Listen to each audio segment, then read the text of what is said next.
Hello, hello. It's Winnie, you guys. I hope you guys are having a great Thursday. So, I wanted to pop on for a very quick live today.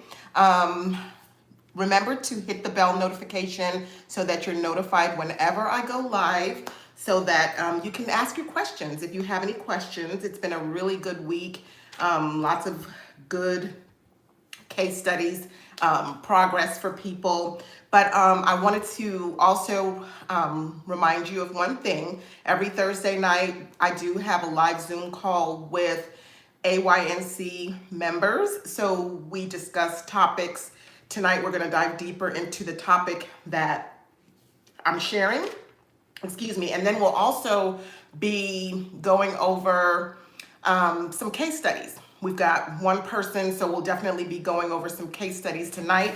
And then people can pop in and ask their questions. So let me go straight to the topic, because one of the things that I learned by watching my last lives is that I repeat things. So if you don't get the information, a lot of times I'll put it in the description box and then you can just watch it from the beginning, because I don't want to be repetitive for people. But let's talk about the date of first delinquency and why that's important, and versus what the statute of limitations is.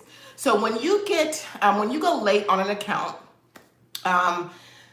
and let's say it goes into charge-off status and then it's sold to a collection agency, how do you know when that 7 years is when it comes off of the report? Does it come off of the report 7 years from the date that the collection appears? Does it come off the report, when the charged off account is put on the account? So I wanted to just clarify that for people. And the reason I want to clarify that is because there are so many people who are not getting good results, because it is a challenge. You really have to fight and you really have to be on top of it, and you have to be organized. I have a young lady that in the Zoom we're going to be talking about tonight, and I'll be showing her case and where we're moving forward. But you have to really be on top of it. You can't just a lot of times send a letter. Sometimes you can, but a lot of times you have to really be on top of it because of the pandemic, because if you watched my last video, they're cracking down on credit repair. So they hate it. I gave you two examples, two different people that have two different people in that world, the top tier of the credit industry, that say they cannot stand credit repair. So it's going to be more challenging. We have to really hold their feet to the fire as far as the laws. So date of first delinquency is the date you first went late on the account. So you went, let's say today was the day you went late on the account. 180 days from today, if you do not catch that account up, it will be charged off. When that account is charged off, then it either sits there or it is sold to a collection agency. So that's kind of the progression. And so that's the 180 days. So when is that account due to be removed from your credit report? It's the date that that original date of first delinquency. So even when you see a collection on your account, it doesn't matter what date that collection appeared on your account. You want to go back to the original creditor and go back to the date of first delinquency, add 180 days, and then that's the date that will fall off of your credit report. And if it doesn't, you can petition to have it removed from your credit report. So why do I say 7 days plus 180 days? Because it's not the date that it was late, it's the date that it was charged off. So because you have that 180 days to, bring the account current. If it's charged off, then that is the date, that 180 days past the first date of the date of your first delinquency. So how do you get that information? You can write to the credit bureaus or you can call. So if you have a collection on your profile, call and say, I want to know when is the date of first delinquency on this account. Why is this important? Two reasons to me. Number one, you have these collection agencies doing shady things. They will change the date of last activity, and they'll do all these manipulative things to re-age the account. They cannot re-age the account. It does not matter if you talk to them. It doesn't matter if you make a payment arrangement. It still has to be removed 180 days past that 7-day mark as it relates to the date of first delinquency. So don't get fooled by that. The other important thing is, what does that mean as it relates to the statute of limitations? So the statute of limitations only refers to how long the account can sue you. How long? So after a certain amount of time, based on your state, they can no longer sue you for that debt. So for example, in Texas, it's 4 years pretty much across the board. So you would go to the date of first delinquency for that. That's the key. I'm just wanting you guys to know that. So go to the date of first delinquency, the date you first went late, and add 180 days to that. And what you'll do is you will then go and look it up. I put it in the description box. There's a link that shows you the statute of limitations for each state. Go to that, see what the statute of limitations is, and then that gives you some options as far as how you can dispute. So for example, if you know that it's outside of the statute of limitations, so in Texas it's 4 years, then you know you can go to them and say, I don't care if the collection just popped up on your report. There's so many times where a collection will pop up on your report, just all kind of messages I didn't put on airplane mode.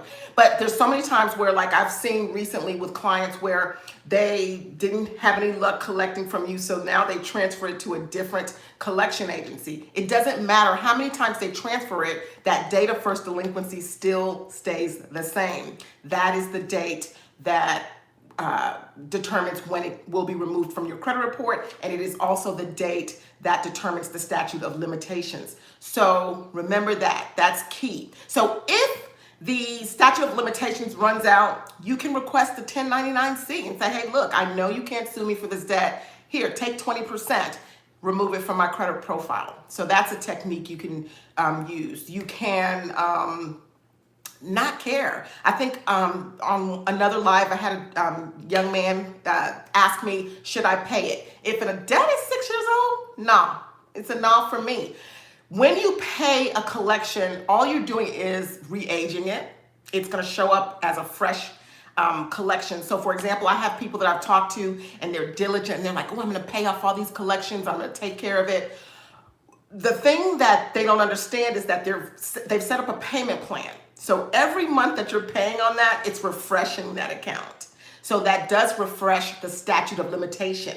It does not refresh the date of last delinquency, date of first delinquency. So it does have an impact on your statute of limitation because now you've refreshed the statute of limitation. Now you are adding to whatever your state's statute, time frame is. You're adding time to that because it starts all over again, but it doesn't have anything to do with when it will fall off of your credit report. So I hope that makes sense. But that's it. Let me make sure I covered everything I wanted to do. So some tips. Number one, you can call or you can write and ask for the date of first delinquency on any account that you want to see when it's going to be removed from your credit report. Do that. The second thing you want to do is check the statute of limitations to see when does that thing, get outside of the window where they can sue you. So you can use methods like, hey, you can't sue me, and you can settle and request a lower amount. Why does that work? Because collection agencies are greedy, okay? And if you have a $300 collection, they probably paid $30 for it. So if you offer them $30, they make their money. So if they're outside of the statute of limitation, you offer them $30, they at least make their money back. They can't sue you for the debt. So hopefully all of this makes sense and it's clearer than mud, but I just wanted to pop on and share that information so that you can understand the difference between the date of first delinquency versus statute of limitations. Remember, date of first delinquency, that's when that will be removed from your credit report after 7 years plus 180 days. 180 days is the time frame it went into charge-off status. And then the statute of limitations, that's different. That's when the account, that's when you can be sued for the account, for the money, and that does not reflect on when that can be removed from your profile. I also want to encourage you all, because it is so challenging to remove negative items. If you're not able to be successful and you're not able to push forward because you're busy or whatever the situation is, just take a deep breath. Look at when that will be removed from your report. Remember that after 2 years, a collection and any negative item on your credit report is not having as significant an impact. And always remember to be moving forward. So what does that mean? That means make sure that every account that you have open with your strong profile, having 5 to 6 open accounts that are reporting positive payment history. The fuel for that hot air balloon is on time. Make sure that you are keeping your balances low on your available, for your available credit or your revolving accounts. That's the lifeblood, the fuel to excellent credit. So even if you have a negative, don't beat yourself up about that. Don't stress about it if you're not able to get it removed, because as you're moving forward, as time is progressing and you are building, because you're always building and you're always fueling your credit with positive payment history, you're always fueling your credit with those revolving accounts that you keep a low balance, your score is going to climb. Eventually, the negative items will fall off of your report, and you may just have to wait if you're not able to fight. But the Zoom call, like we're having tonight, we're going tooth and nail. I think that's the right terminology, to fight as far as I'm concerned. So I fight with people all the time, but it takes work and it takes effort and it's a lot. The young lady that I'm talking with tonight, as far as her case study, she has fought. But when I tell you, her documentation is on point, because she's done everything she's supposed to do. Now she's got everything else working in her favor. She's got the building on point. Everything's on time consistently. She's got her balances low, and she's amazing. She's got everything written down. She's got documentation. Let me show y'all. I'm just gonna give y'all a little peek of the documentation. This is some of the documentation. I don't want to show y'all, I don't want y'all to see her information, but she has everything in a binder, and she's got return receipts so that she shows that. So I'm helping her tonight, and we're putting all that together because we're gonna fight. Because if we have to go to small claims court, that's what we're gonna do. Why? Because she's in the right and her rights are being violated. If you cannot go to that level because you're tired or you don't have the energy to do it, that's where I'm coming in on the encouragement side to let you know it's gonna fall off of your report. Just do what you can. Never beat yourself up. It's not worth it. There's no productivity in beating yourself up about life, because life happens. So if you can fight, join us. I did put it in the description box so that anyone who wants to become a member can jump, click on the link, become a member, and then you can get that detailed hands-on white glove treatment as far as fighting, because we're gonna fight. We will fight. So I see that I have people on. If you would give me a like, I would appreciate that, because it just tells the algorithm that you are enjoying the content. Also say hi if you like. But that's all I wanted to jump on today and share. I don't want to be repetitive, because I've listened to my other lives. I'm like, oh my goodness, you are too repetitive. Hi, VW. Thank you so much for the question. Hi, absolutely. So let me share with you this, VW. Think about your available credit like it is a grade in high school. Hi, Miss Roz. Think about your available credit like it's a grade in high school. So in high school, if you wanted to get a C, you would get 70% of your points. So when you get your available credit to 30%, you're only getting a C. So you are getting a portion of the 165 points you can get in that category. But if you get it to, if you want to get an A plus, you want to get that down to below 7%. You want to be somewhere between 1 to 7%. So on a $200 card, that would be, hi Felicia. Day one. That's a day one. I remember you. So glad you're here. Hope you're having a great Thursday. But you want to get between 1 to 7%. So on a $200 card, that would be $2 to $14.